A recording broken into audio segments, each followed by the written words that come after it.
Okay, good evening everyone. Apologies for the slight delay in starting this evening. We are expecting a few more people than are currently here, and I'm sure one or two of you would have experienced what I experienced on the way here. It took me 2 hours to get to South Bank from Kelvin Grove. Almost 2 hours. I'm exaggerating slightly, but I've ended up parking on South Bank because Grey Street was chock-a-block. Anybody think we're in the midst of climate change or something? I don't know. Welcome to the last open lecture of the year, although we do have one more event, which you must remind me about, Karen, at the end, so that I can tell everybody about it. It's the last open lecture anyway, and as is custom, I'd like to acknowledge the traditional owners of the land, anyone here present tonight, or any of their ancestors. And I'd like to introduce you to tonight's speaker, Dr. Mark Glazebrook, who I invited to come and talk to us, was it February? And he's eventually made it. I'm very glad to have him here. He's got an interesting background, interesting professional career. He's certainly been at the forefront of corporate responsibility and sustainability in Australia. He's specialised in focusing on the good intentions of companies and turning these into practical and lasting change. His early professional background was in the area of social work, and he's been interested in understanding the underlying factors that people face in being truly themselves at work and in life, which I think is something that companies and indeed all of us don't focus on enough. And through his consultancy, On Purpose, which is a cool sounding name, Mark supports both organisations and individuals to better identify and express their inner purpose as part of creating a more authentic, respected and integrated way of operating in the world. He's currently co-authoring a book, Listening to Your Inner Coach, designed to assist leaders and individuals to better identify the role of self-talk and personal reflections as signposts and motivators for personal and professional growth. I think this is going to be very interesting. It's certainly very different to anything that we've had speakers talk about at any time during the course of this year. So, Mark, I'll hand over to you. Thank you.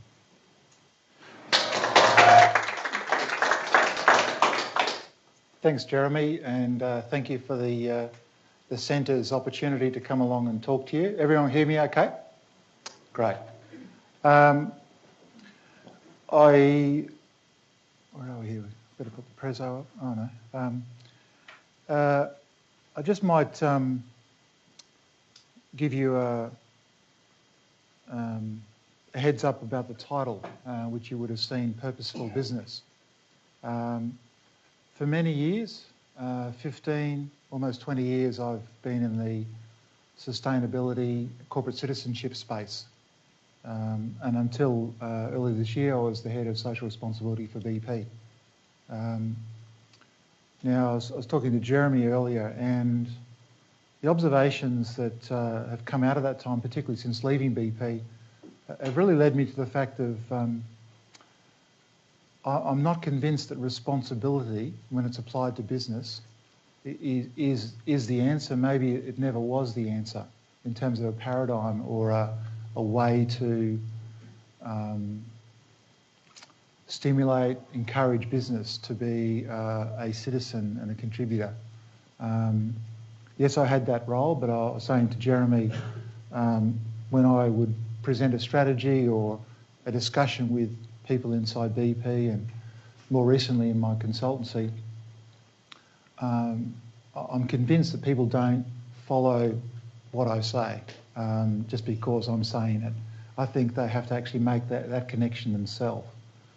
And I'm really fascinated by the area of personal purpose and organisational purpose, because I think that it's not about what I say, it's the connection between the people that are charged with their own job responsibilities and the work that they do and get meaning from that. To me, that has always been, in the examples that I'll take you through today, has always been the main driver, I believe, in getting the sorts of change that I've been part of. I could never have done it without so many other skilled people who found their own purpose in what we did together. Not because BP or the company had nice policies or vision. They were just a kind of space or permission to be able to do these things. But people are intelligent, they can make personal choice. But at a deeper level, to really be able to be authentic at work, I believe that a link to purpose, personal purpose, and organisational purpose is absolutely vital. So I just wanted to give you a little bit of a sense of where I'm trying to go with this discussion. I will talk more about the idea of purposeful business, but I wanted to show you probably my proudest moment in my work at BP, a short video which I hope will talk to the purpose of all the people involved in this project.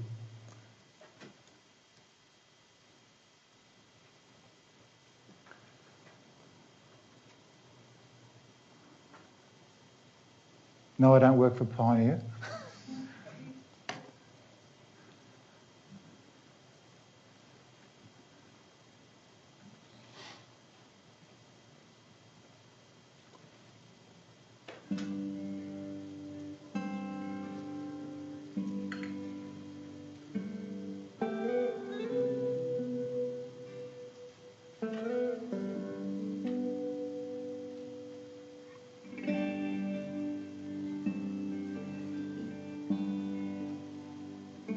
This is really, really significant, this place, to us Aboriginal people here.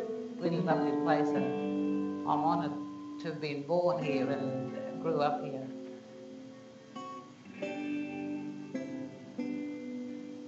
It was a long time before the petrol sniffing started.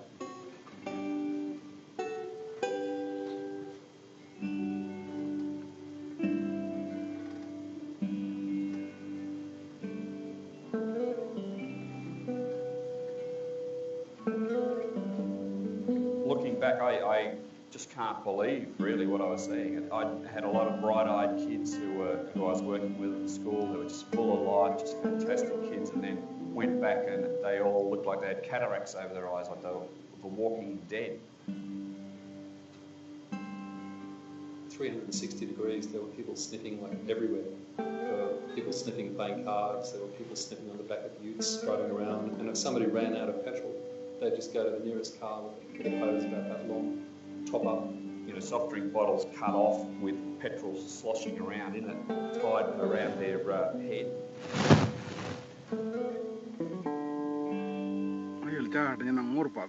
I wasn't a sniffer at first. I was sort of one of the ones that was left out because I wasn't sniffing. So I joined in because there are a lot more of them sniffing petrol.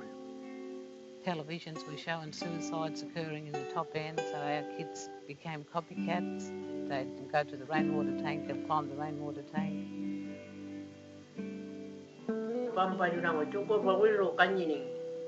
The senior old men and the senior old women in our culture hold a really beautiful and ancient law. But in the recent past, those old people were unable to impart that knowledge to those younger people because their thoughts and their bodies were completely tainted with petrol. It was almost a them and us. It was like the sniffers and us. And I thought, no, hang on, there's something going on here. I realised these are kids who need help, you know.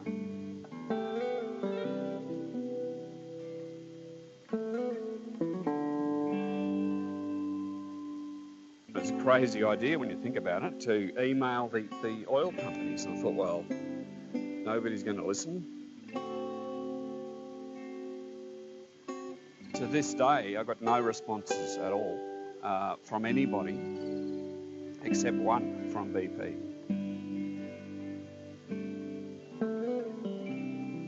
Well, Chris Tanguy's email was incredibly powerful. It affected me and affected many people in BP. It wasn't something you could ignore. Our goal as a company to do with petrol sniffing was pretty straightforward, and that was if we could save one life, it would be worth us supporting the communities and doing something around the fuel. It needed to work well in cars, but it needed to have the light aromatic vapours not there so that the kids wouldn't get a high. This is a challenge we put to our refineries. Kwinana really stepped up to the plate. Opal come in and kids started testing Opal. We tried to sniff it, we couldn't get high. We mixed it with cordial to try to get a kick, no kick. We put transmission oil in it, mixed it with Opal, no kick. You could see the frustration in them, but you felt happy that they were frustrated by not developing anything that could give them that kick. So we all thought that it was time maybe for us to give up. You could see these kids starting to walk back into the community again, back into the lives of their mums and dads and their people again, and reconnecting back with culture, back with ceremony. The family is all back together again, and mothers are looking after their children again in a way that fell apart in the past. When I was a sniffer, I couldn't play football. My leg don't run too fast because that petrol make weak. I'm a healthy bloke, and I can run fast, jump high.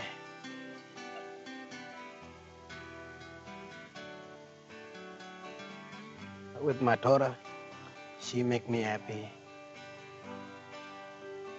I was out there just recently and it was just astonishing, just amazing, just incredible. The kids were just fantastic, just running around as if none of this horrible war zone had ever happened. Kids are back having very excellent childhoods, the sort of wild, free childhoods that people dream of for their kids. The community will often tell you things that are incredibly important. It's really about, remembering your humanity. The lesson in this whole thing is that even if you think that what you're about to do is not going to make any difference, still do it.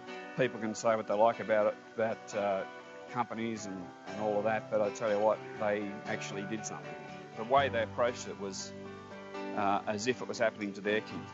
So if I had a hat, I'd take it off to them.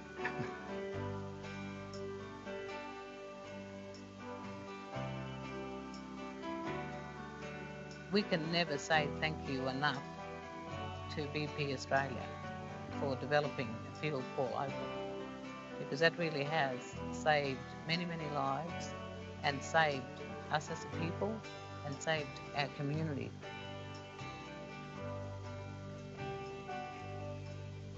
When I was sniffing petrol before, I didn't care about the land. But today, because I'm not a sniffer anymore, I care and love my country. We worship our hill, the Honey Ant Hill, and we make songs now about the past, how we've moved on from the past and the future.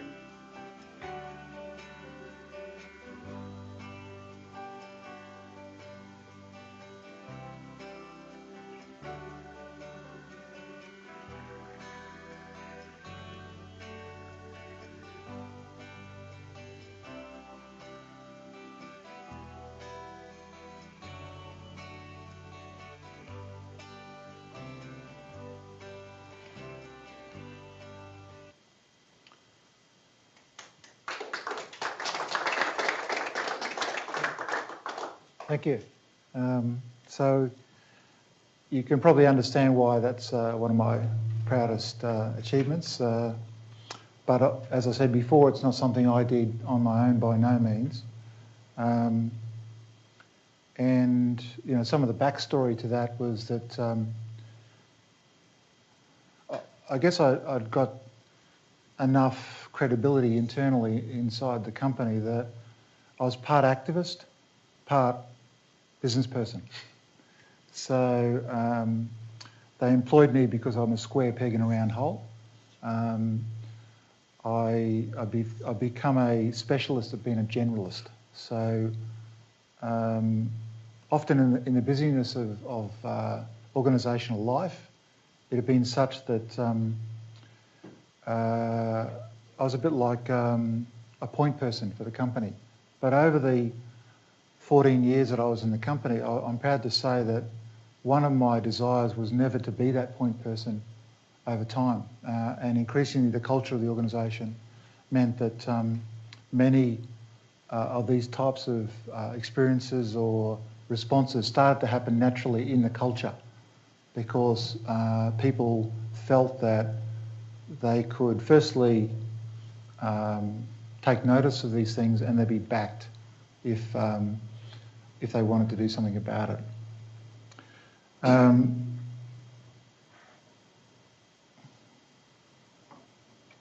Just put up my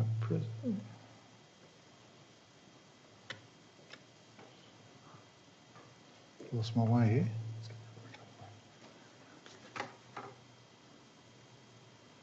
Thank you.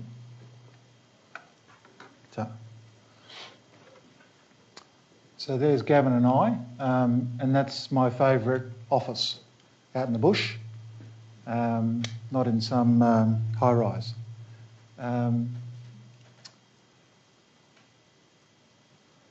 So on to the topic tonight, purposeful business. I've touched on that, but I'll talk more of that as I go through. But this is your opportunity to be involved in this.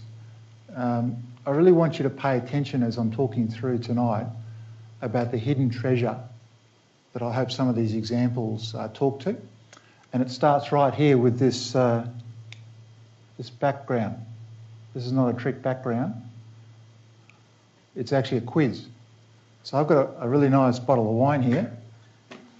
To the person who can actually guess, and I don't want to hear the answer now, but have a think about it.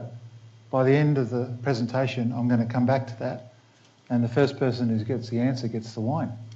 And if you don't come up with the answer, I keep it. So have a good look at it, but hopefully it talks to what I'll cover tonight. As you can see, I've given myself a pretty fancy name here. Why not? I could run my own show. But it talks to the idea of, you know, bringing meaning to work, bringing that connection between employees and what they do.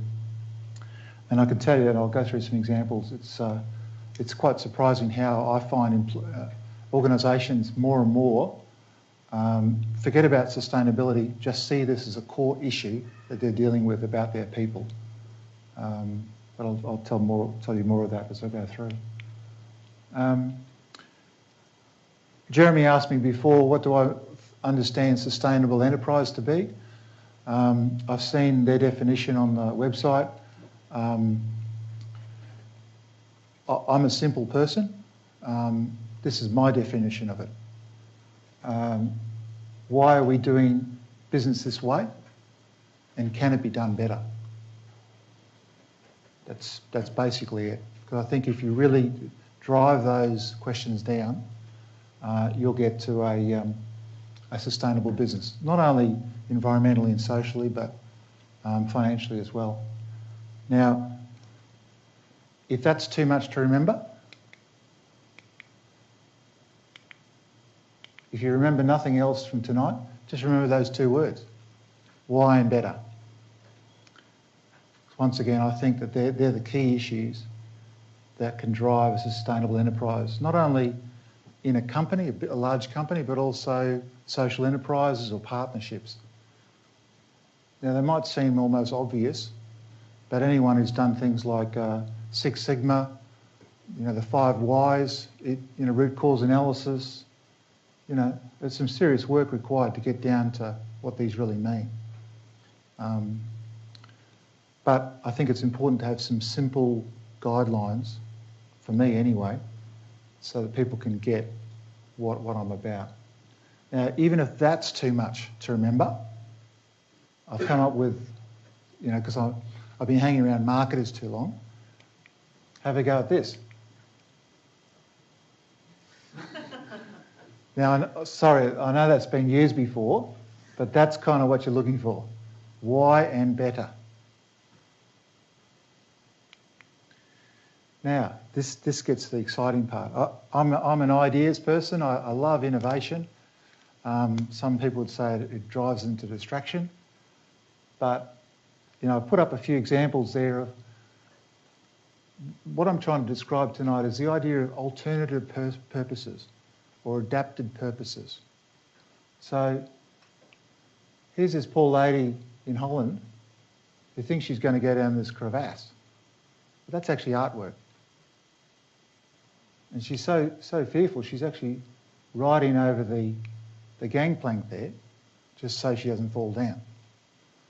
So I love that visual that what's otherwise just a streetscape has been adapted by an artist and it's creating, you know, a reaction. A great use of black and white tiles. Why not play chess with them? And another one from Europe. What started off being traffic bollards, some bright sparks converted them into coffee tables. Adapting the tabletop, putting them out there. You know, multiple purposes for what was otherwise there. I love extracting other purpose from what's already there. And any of you who love art, love music, that's the thing that keeps us alive, I think. Finding things that we thought we knew was there until you look at it a different way. 10 years ago, I would never have thought that BP would give me the permission, let alone that we'd come up with a fuel that would save hundreds of lives. But yet here we are. I never thought fuel could be adapted in such a way, but collectively we got there. I love being found wrong along the way. So here's another question for you. This is a BP tank up at Port Hedland, if anyone's been up that way. Yep. So what do you think the hidden purpose is here? Any idea? Is there a hidden purpose? What do you think Mark got up to with this sucker? No ideas? This might give you a clue. Any takers now? This is night time.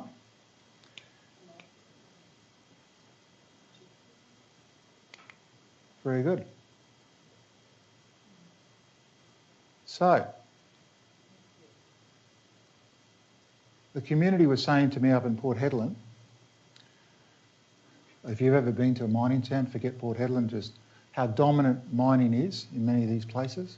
The community was saying, we are invisible. Mining is so dominant here. People don't know what this place stands for except for mining. And you know, this is artwork from the local high school, and you'll see some Indigenous art here as well. And so we invited them to actually provide this artwork as a way to profile the talents of the young people. And for BP, it was a great way to provide a canvas that was otherwise disused and not used, and bring a different message about the community fabric that was currently invisible. I've got another video which I can't show you tonight, but on the opening and afterwards, we had families regularly going there and pointing out to family and friends, you know, their kids' artwork. It became a point of pride. And then later on, they started watching movies on it, because there's no, you know, drive-in theatre, or there's not even a movie theatre, you know. So it became a community asset. Now, I won't tell you the safety issues that I went through to get this up, including main roads, you know, because it's on a road, it's access to the port. But we got there, you know, you've got to be resilient. So it was one of my early forays into shaking up the oil industry. literally.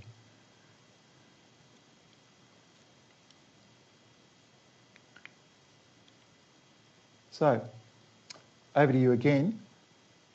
Those three photos, any idea what common theme those three activities are about? This one, yeah, sure. Basically, you've got better blocks and building blocks, pavers, that sort of thing.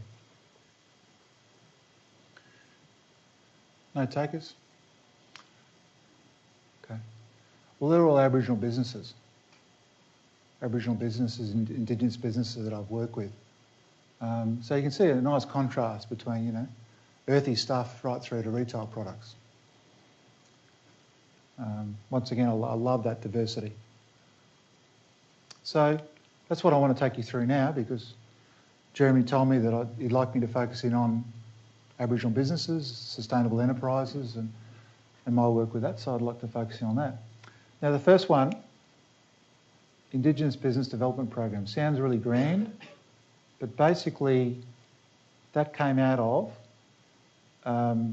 work I did in BP, where Aboriginal businesses, particularly contractors, were trying to win work from mining, houses, oil and gas, and just couldn't win work to save themselves. The gap between where they were, where they needed to be, was too far.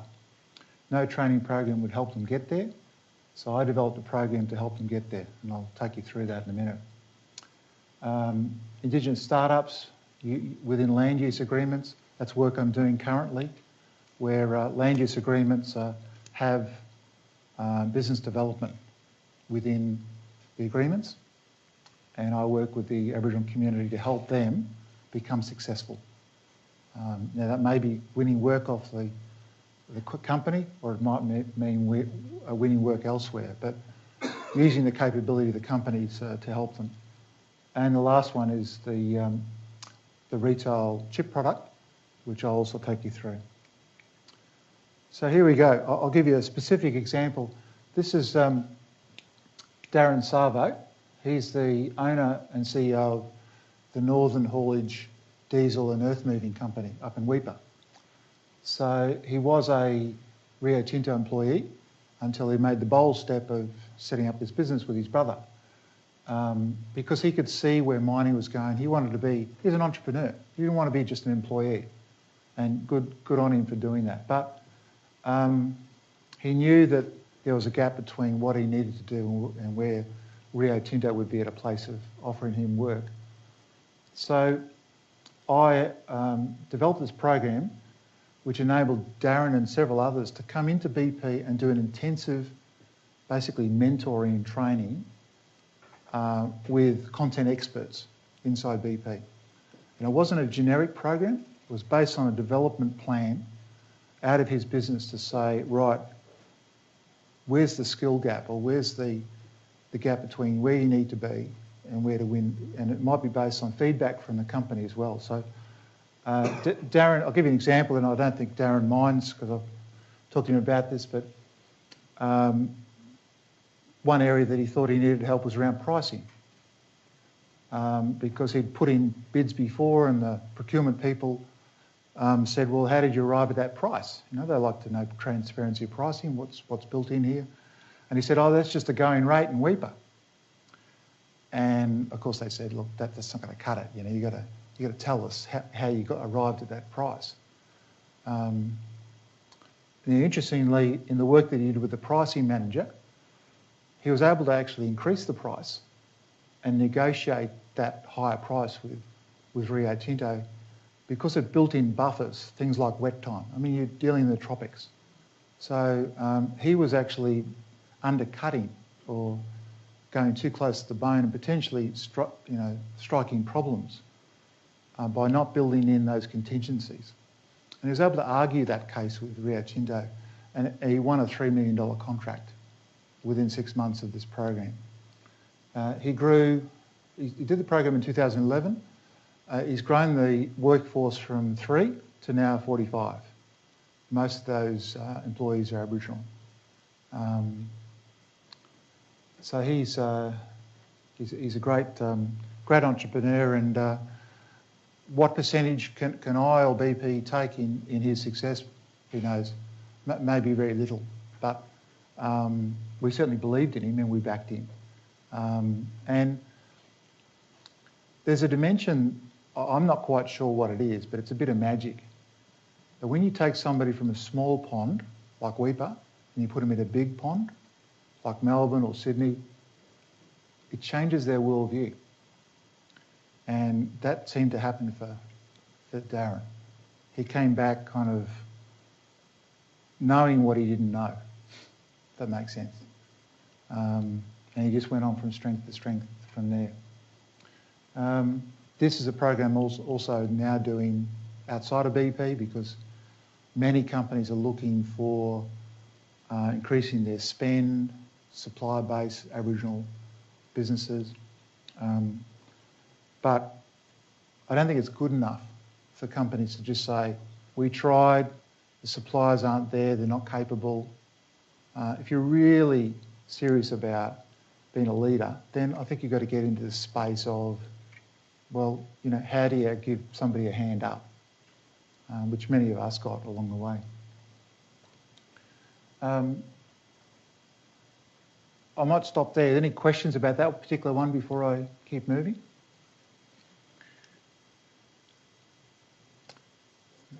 Yes.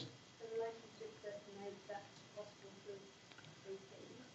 So he was telling Anthony to say that we were the ones that actually were able to, it sort of seems like there's a gap there. Yeah, okay. And why wasn't we actually doing that, or was there an opportunity between? Yeah, good question. BP was the fuel supplier, and part of our offer, I guess, was, you know, to extend the commitments that we did around sustainability to our customers. So it was a partnership. I mean, Rio Tinto had a role as well, but it was a joint priority that it mattered to our customer, therefore it mattered to the supplier. And I'm not sure where all of you are from, but I'm seeing more and more of that, where some of the responsibilities of the customer are being, you know, put upon particularly large suppliers to help demonstrate some of the customer commitments. That's how it fits. Yeah. Yes. I guess linked with that same question, the notion of how much was that gentleman, did he contribute to that as well? Yeah. How much was it? How did that all? How did it come together? Come together, and not just this example, but I guess any Okay. comments you've got on that more broadly. Yeah. Tell me if I'm going down the right track here, but it was an open, meritorious process. So every time applicants were sought, there was an ad in the paper, you know, that was circulated in the community, and Darren, along with many others, applied. And they went through an interview process, and I guess his skin in the game, if that's what you mean, is that 6 months later, the mentors followed up and said, you know, this is what you agreed to do. Have you gone off and done that? So it was, he had responsibilities in it, as did BP. One element I will say, there's another person who did this program, and I think equally her outcome was just as valuable, and that is that she was looking to, with her husband, set up an earth-moving business a bit like Darren. And once visiting BP, got the scare of her life and realised that if she kept going, she'd probably lose her house, because it was not something she really wanted to do. There was inherent risk that they didn't want to take on, and so she just went, no way. To my mind, that's just as valuable, to save people, you know, heartache. So that's that worldview, you know, exposing people to the realities of business, that it's hard work, and you know, it's not something you just sit around the beach looking at the bank balance, you know. Does that answer what you're looking at? Yes? I guess what I hear you saying, this is just from my own experience, is it's a formal mentor program with a commitment for each party to be a part of that. And through the journey is a measured set of KPIs or advancements Exactly. And of course, there was great payoff for the mentors as well, because many of them had never met an Aboriginal person in their life. So, you know, some of their stereotypes were blown, you know, to smithereens, and, you know, there was friendships forged out of it. But the two training pieces of training that we provided the mentors was, don't teach them the BP way, because they're a small business. You know, big companies are very good at saying, "Oh, this is the model. You know, you got to have all this and that, and a bit of this as well." So that was the first thing, and they also had some cultural awareness as well.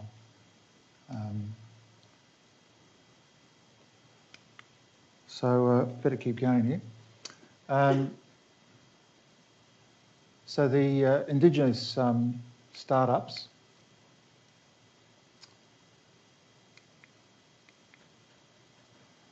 So that's something I've been working on specifically this year. This is the Larrakia Nation up in Darwin. Some of you may have got some business interests up there, but this is the kind of repurposing or alternative purpose I love happening. So I've been working with Wholesome Australia, a cement and quarry company, and particularly I was doing some work with Humes, early stages of engagement with the Larrakia people. And I follow traditional Aboriginal protocols when I do that. So it can take months, sometimes even a year or two. I'm not there for 1 or 2 meetings and say, you know, I want an agreement signed here. I work very much based on their, you know, patrilineal or matrilineal processes, and sometimes my wife joins me as well to have conversations with the women, which I can't necessarily do. But when I was visiting Humes, I'd already had a sense of where the Ranger program, which is a business of the Larrakia Nation, was trying to go, and they had some construction challenges, budget issues around materials, and I'll just go back to that photo. The manager for the Humes business took me out the back and said, "Can you make any use of this?" And I can't tell you how big it was. Like, I've done landscaping, but this is huge. It was almost acres of pavers, building blocks, and he said, "Look, it's not something that we could sell it, but it's not something that we particularly want to sell, and it's too good to waste. Could this fit with what you're saying around the construction challenge and build for Larrakia?" So we're able to repurpose that. Expensive items that were then utilised by that group. It's also a really important gesture to say, you know, this is not just talk, it's action, which a lot of the stuff can take.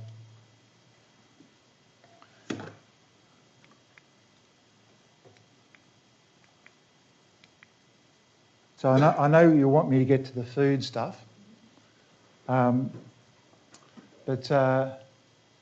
this is me late last year at the Supply Nation Trade Expo. I don't know whether any of you have been to that. Do people know Supply Nation? Is that... No? Okay. Supply Nation, sorry. Yeah, Supply Nation is, what's the analogy? They're for companies looking to buy off accredited suppliers, Indigenous suppliers. They've created this system where you can locate and secure suppliers through this Supply Nation group. They've got criteria you've got to meet to be able to be a supplier. Anyway, one of the exciting challenges that we got after in BP was, okay, you can, you know, with the Reconciliation Action Plan that we started off, we did the sort of usual stuff of getting Aboriginal-owned caterers in to do lunches, but it's all, you know, token stuff. You know, it's not really, it's not game-changing. You know, let's get down to the meat and potatoes. So, what's BP good at? What's one of its fundamental businesses? It's a retailer. It sells stuff to consumers, and particularly food. And we partner with a couple of Indigenous food manufacturers and providers. One of them is Native Oz, and the other one you can just see in the top left, Indigi-Earth. But a bit like the Indigenous Business Development Program, neither of them were at a state of professionalism to be able to support a supply chain back to BP. Would have killed them in terms of cash flow, and you're talking about 1 or 2 people shows. So what we did was, you can see packets there. We assisted them with things that ordinarily would happen in-house that they could never afford. So, for example, we paid for sensory tasting panels. So we took their product, which we thought was not quite there, and we paid for paid tasters to come in and sample the products and give feedback back to these companies on ways to improve it, including the packaging. And over a course of probably about 6 months, we're able to take them from a place of not really going to be selling much if they ever got into the store to in the pocket of the product that they were trying to compete with. Because after all, they're competing with the Smiths and the kettle chips and whatever. I mean, if you're really serious, you've got to be thinking about that zone, not just, okay, people will buy it because it's Aboriginal. I mean, that was not the purpose. It happens to be Aboriginal and there's going to be benefits, but fundamentally people want a quality chip. And that was the aim of it. And so once they got to that place, BP then supplied it throughout their retail network, and they're still there today. So that was a very exciting, I think, mainstream opportunity to get it into BP's business. And of course, it wasn't something that I just did or my team. It had to require that connection between the retailers, the logistics people, the pricing, tra-la-la. They all had to believe in that same desire to make this work, but not in some airy-fairy way. It had to have a business edge to it as well.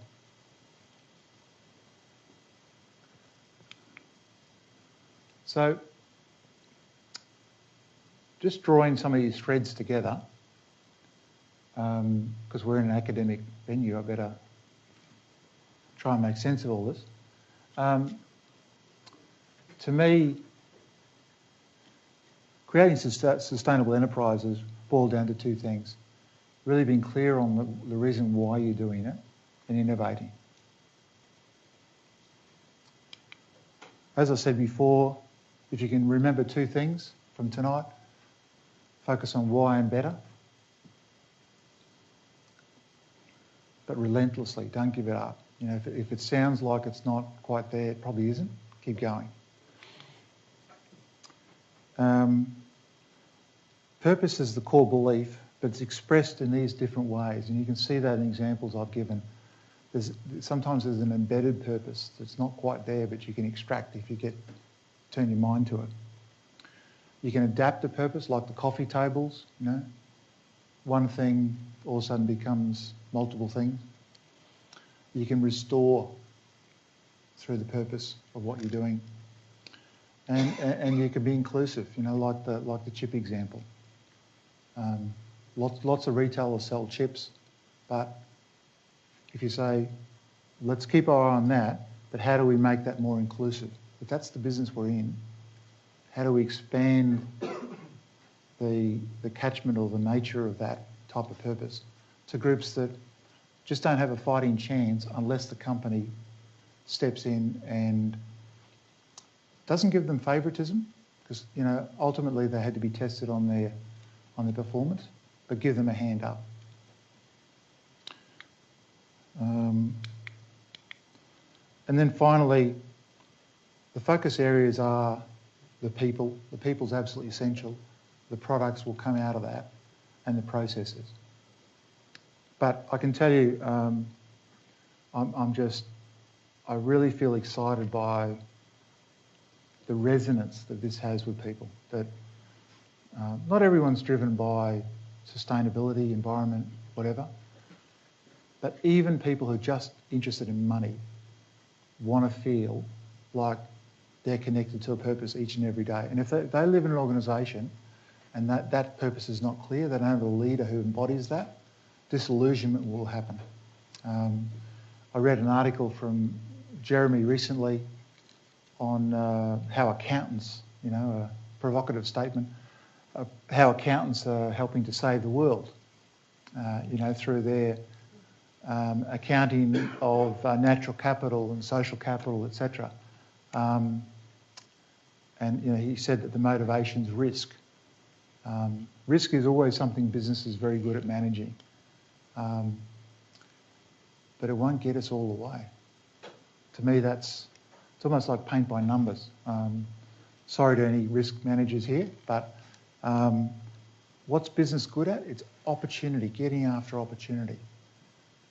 Creating those opportunities and making them happen and turning them into dollars and benefits to people outside and people inside.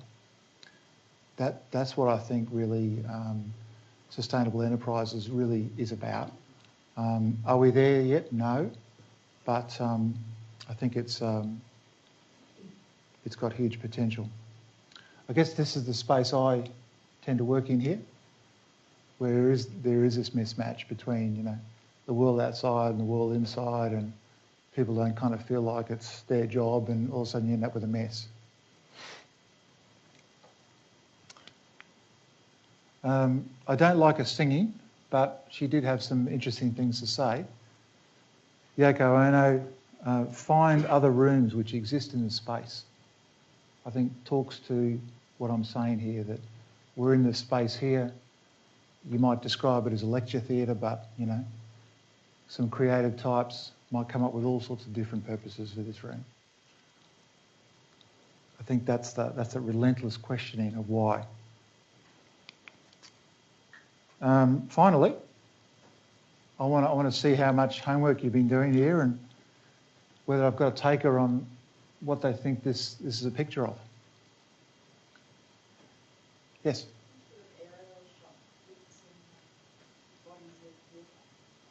Yeah, good guess, but no. Yes?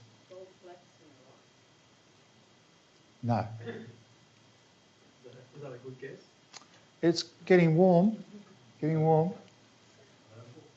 No. No. Sand. No. Yes. No. Some sort of warm stabs here, but, It's not the oval product magnified. No, it isn't.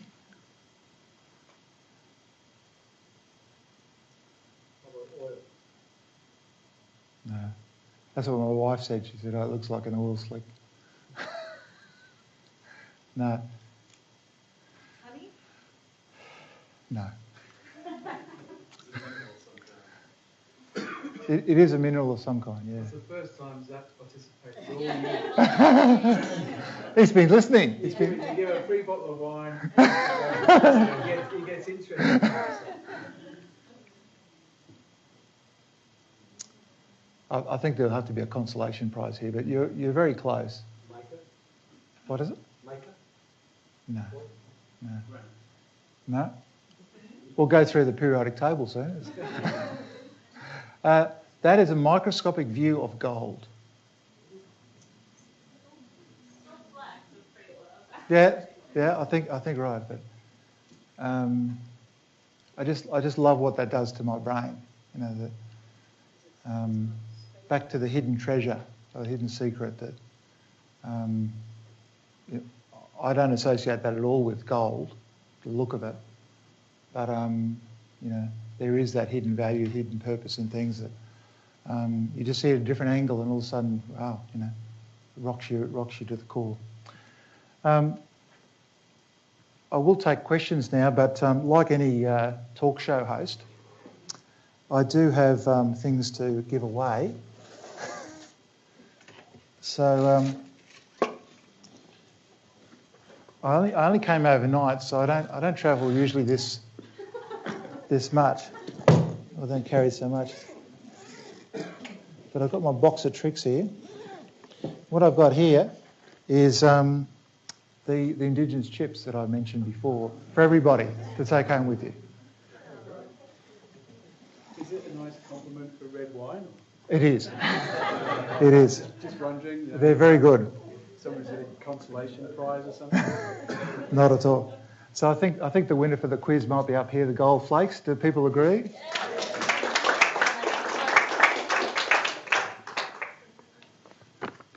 That's all right. There's a bit of gold for you. Thank you.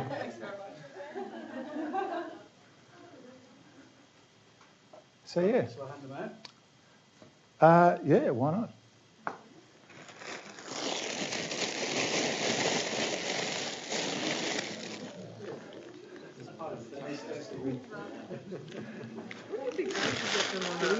Airline.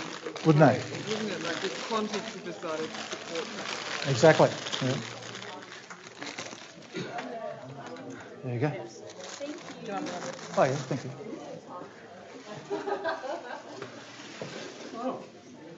Oops. You're already into them, Jeremy. One's exploded, has it?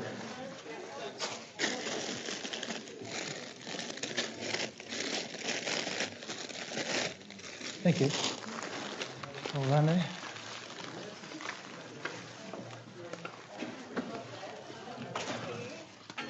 All done? Thanks. Just remember there's no free lunch.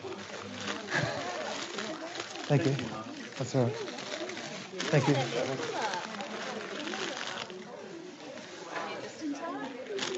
Oh, you got some chips? I think we're done, Jeremy.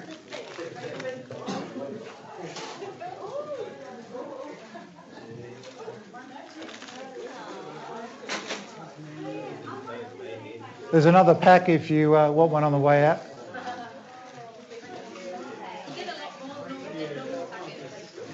Yes, exactly. Now, the interesting thing here is that if you have a look at the ingredients, they're actually Indigenous ingredients that the company go out and they've got permission to collect, you know, wild lemons and the wild thyme and put that in the food themselves. So it's not only Indigenous business; it's Indigenous food.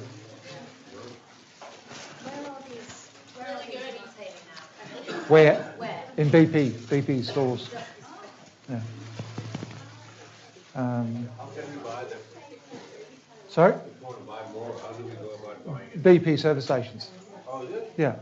All over the country. Now, I'm not here to advertise for BP, but yeah. All over the country. Yeah, exactly. I mean, they're in discussions with some of the supermarket chains, but they're not there yet. Yeah. In terms of these social enterprises, and you gave us a few really good examples of what's happened, as well as some of the other initiatives you've worked on. Yeah. To what degree? Yeah, I was just wondering, to what degree are these ideas and business opportunities brought to BP from the community? And obviously there was, in terms of those social enterprises, people had to apply for that mentoring. Yeah. And to what degree does BP identify a need from their perspective and put that out to the community as something that people could step into? It's a bit of both. One of the things that I led in BP and I still do in my consultancy is I play to the strengths of the company. So if the company has capability, you know, in this case retailing, then that's an opportunity. So there's a term that's often used now, intrapreneur. If you get to know the business enough, you get to know who's around, what people you can call on, and I just absorb all that. I absorb all that and I listen to the community. And then as soon as a connection comes, I go, you know, it might be part of a plan or strategy, but there's no real way to execute that. I'll go, okay, I'll look into that and then convert that into an initiative. That's how it works. Yes?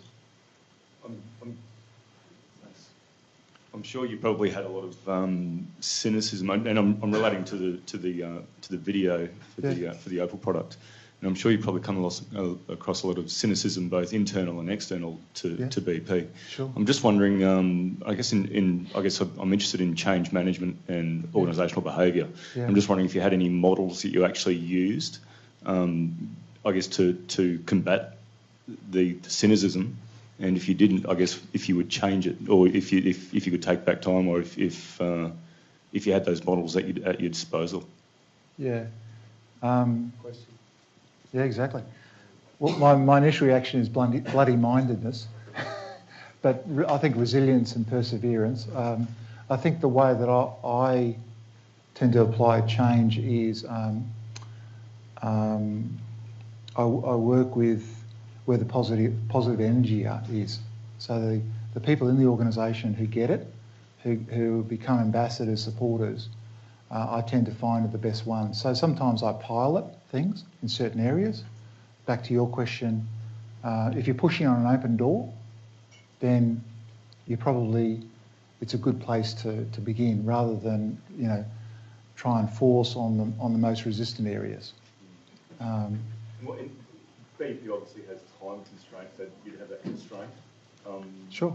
Did models,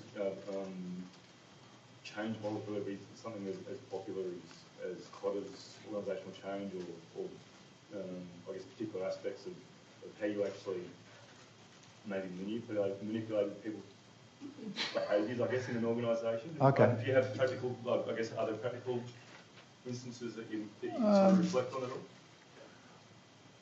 This may be referring to what you're talking about, but any initiative that I've ever led always is done with others. So, and it usually starts with the executive team. So, a bit like what I said before about different examples of companies, if you don't have a strong leader who embodies this, then you're nowhere. But I've taken them a bit like the First Contact program, out, you know, camping in swags, seeing firsthand, experiencing the issues, and they get it, you know. But it's an ongoing process, because people move quickly, you know, particularly expats. You know, 1 minute I've got an American who's never met an Aboriginal person, and then they go off, and then you've got, you know, an expat Brit. But so it starts all over again. So my change process is start with the executive, have them live and breathe this stuff and get it, rather than convince them with a PowerPoint.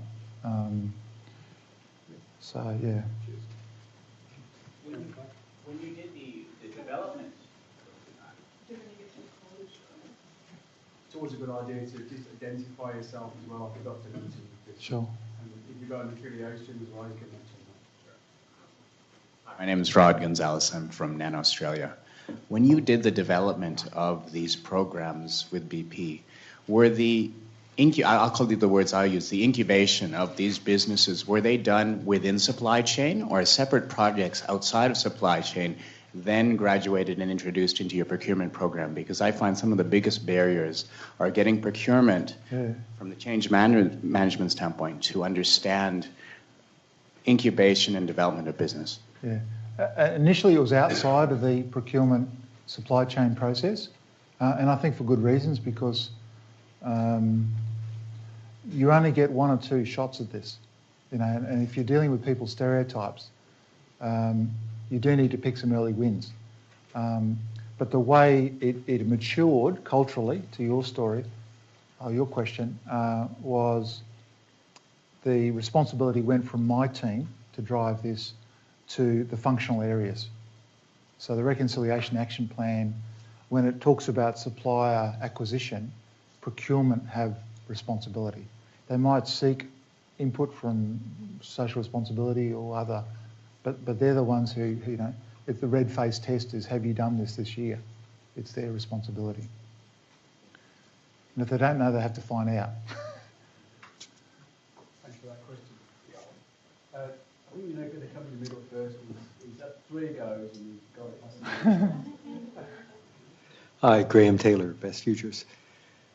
You started off by saying that, if I understood you right, that responsibility, asking businesses to be responsible, isn't a very good starting point. It's much better to talk about purpose, to focus on people's personal purpose. Yeah.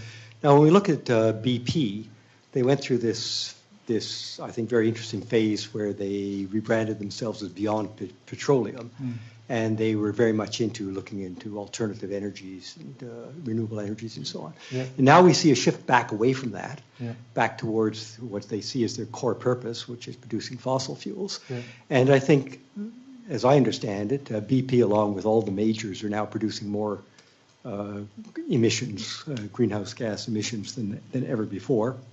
And they are clearly focused on doing that for the next 50 years, whether the planet, no matter what its consequences for the planet and human civilizations. So I guess my question would be, how do you understand repurposing an organization like BP? Where are the leverage points or the intervention points? How do you get the corporate culture, the executives, the shareholders and so on like that to actually, where is the personal purpose or what are the levers which will actually get them to turn around and start playing a responsible role on the planet? Great question. No bigger purpose, right? Yeah. I was talking to Jeremy earlier about the challenge, not just for BP, but heritage companies, old companies that have been around a long time. It's very much like trying to turn around an ocean liner. Very hard to do. And I think crises help, like the organisational heart attack. But the market has to also adjust conditions to make it unviable for those things to continue. Like if the market rewards that type of operation, then it will continue to happen. And we can have a long conversation around, political appetite and changes, and we've seen something in the last week or so, in that regard. So I think the market indicators have to actually, or signals, have to point to a different future. But if nothing happens at that level, then I think it's going to be very hard to see those things change. Companies do anything other than their core heritage business. Well, a lot of these aren't market signals, they're political signals. They're legislative. That's right. That's right. Exactly. The market will say continues to do so. Yeah. No, but if you look at the various techniques, they influence the market. The legislation, policy, law influence how the market is done. And if there's not those signals, then you're creating. I was talking to my friend Claire here. Inaction is just as strong an action as acting. So inacting or inaction in regulation, legislation, carbon markets, whatever it is, doing nothing is just as equally influential as some sort of change. But do you see on an individual level, or do you see inside the company, do you see people who are concerned, want to do things differently, better? Sure. That there's evidence of any kind of paradigm shift, or they'd like to make a paradigm shift? Yeah. Definitely. And many people join BP because of the journey you described. But I think, the two things that I think changed the trajectory of the oil and gas industry in this space is the GFC and that climate change didn't translate into those sorts of market signals that were important. If those two things were in place or not happen with the GFC, I think you'd be seeing a different world. And I think that scared people, scared companies, and said, well, you probably know the story that when BP announced Beyond Petroleum, the investors said, what the hell's that about? You're an oil and gas company, aren't you? And they marked down the share price. So companies can't operate in isolation. They have to do it in a way that makes commercial sense in that transition phase. And I think, like Australia doesn't want to be the only one to act on climate change until other people do it. I think that's the mindset sometimes in companies too, unfortunately. So, in summary, what you're saying is that it's easier for people who have that belief and that sense of purpose within an organisation like BP, as a heritage type organisation, so long as the price signals are changing, and those price signals have changed because of government policy. You can, for example, wash my mouth out with soap, but you get a carbon tax, for example, that might send different signals to the marketplace. If you had a realistic target for renewable energy, maybe that would send different price signals. Exactly. For example. Well, we don't currently price externalities like carbon, and while that continues on, then it's an opportunity to keep doing the same thing.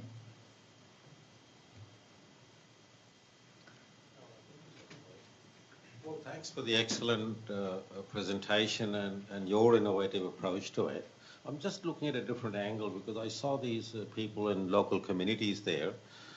Was there any effort made to make them and think innovative itself and give them ideas as to how to be innovative so they can start thinking of their own community and start making changes to their community by new ideas, thinking outside the box? Are you talking about the video in particular? Yeah, that's correct, yeah. Yes and no. I think it's a whole other conversation around particularly remote communities and how disadvantaged they've been. I mean, some of those young adults that you saw in the video, some of the literacies, low primary school.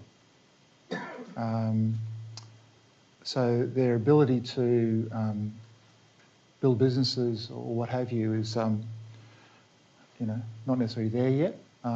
It could be. There's another story that I didn't put up. A chap who used to sniff petrol.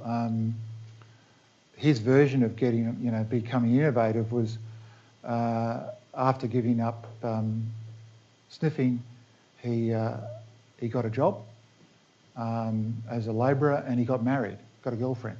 To my mind, that's a fantastic personal success for him.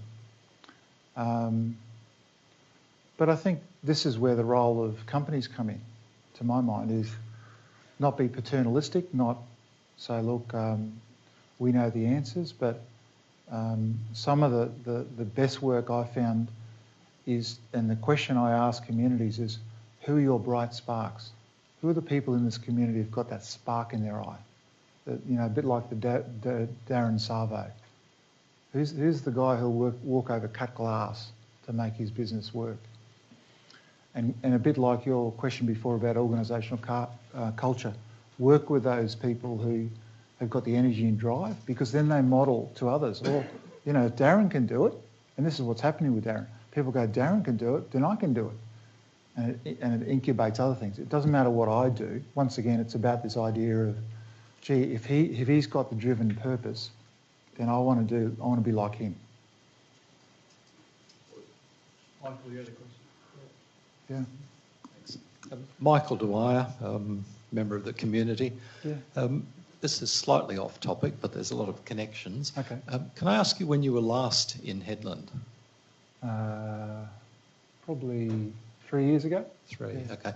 I used to work in the Pilbara, Yeah. and I visited the college at Headland, Yeah. and they had something there called the Centre for Appropriate Technology, Yeah. and it was recycling old stuff to make things Yeah. to work for Aboriginal Yeah. communities. Yeah.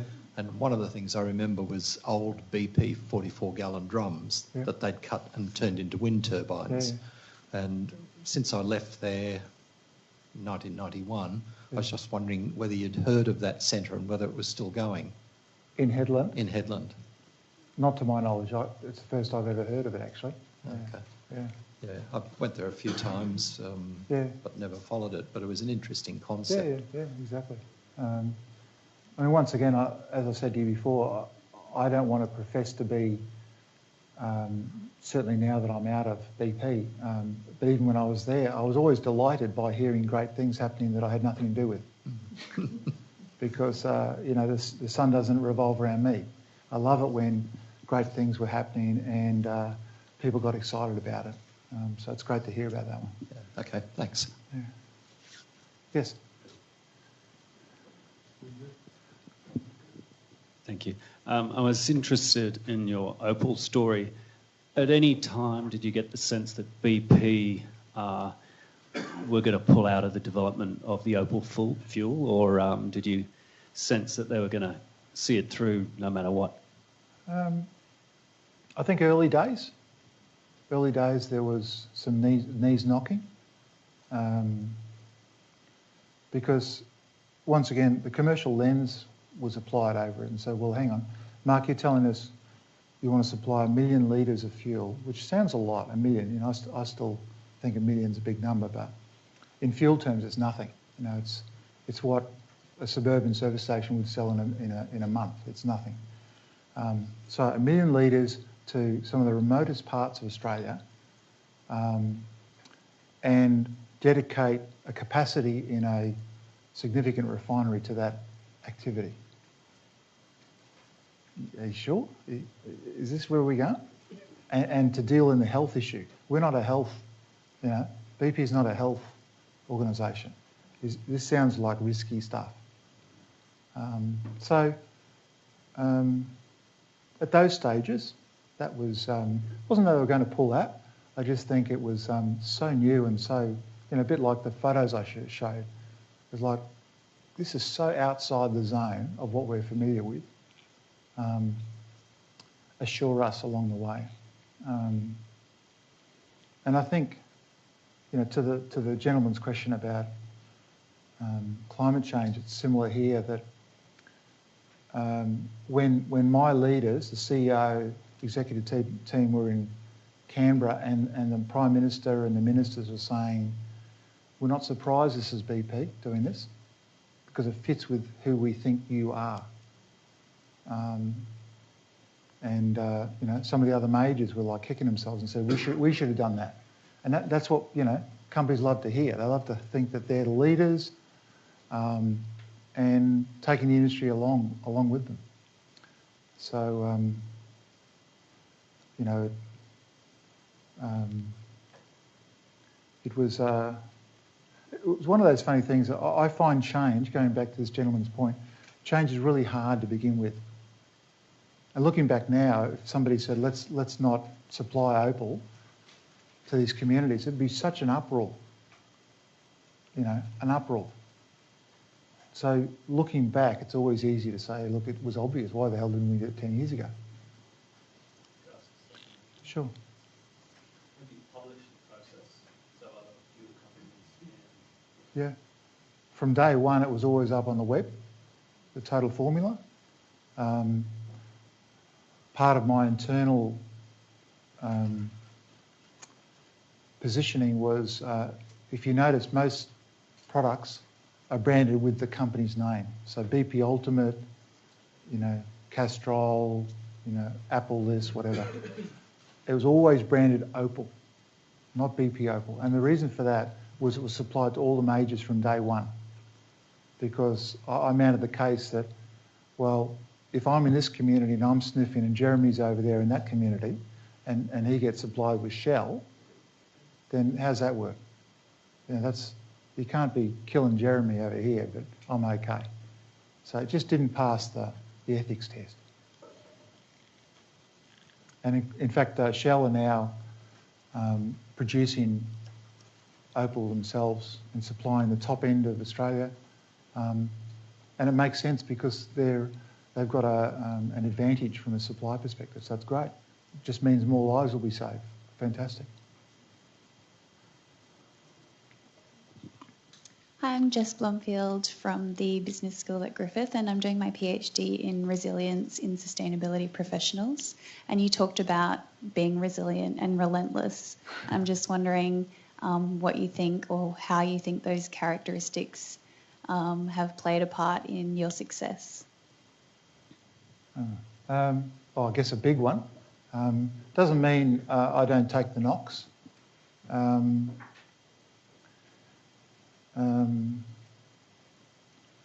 I'm not sure how to answer that question. I think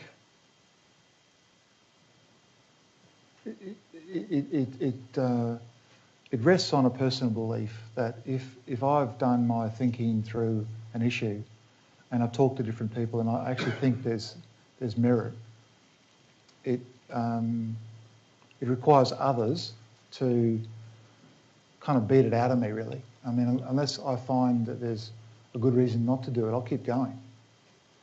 And I have this personal approach, and it even goes with, dealing with the banks or the telcos, paying my bills.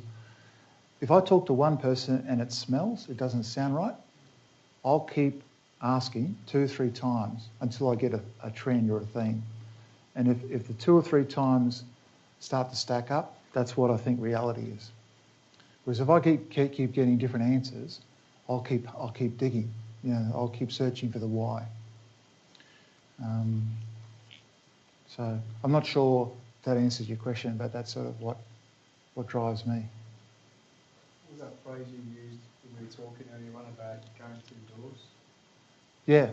I mean, one of my own learnings through my whole career is I tend to go through doors backwards, if that makes sense.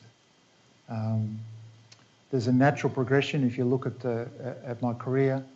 I don't jettison anything. I think all learning is valuable and important, and you never, whether it's my time as a school president, on my daughter's council, I just find all of it is like a library that I carry around with me, and it comes in handy at the most unusual times. And if you're authentic and you can draw on experience, then I think generally that holds you in good stead. Obviously track record as well. I was talking to my friend Virginia about this, that what's always got me ahead is a strong and deliberate track record, rather than just talk. I don't like going to meetings endlessly. I like to see action and I like to see results. And I like to be judged on what I do, not what I say. I might know. I think you do what you say. It's a great pleasure to have you here, Mark, talking to us, sharing your experiences and providing some free packets of crisps. That's obviously if nothing else. The main reason. No, joking aside. Can you thank Mark in your way?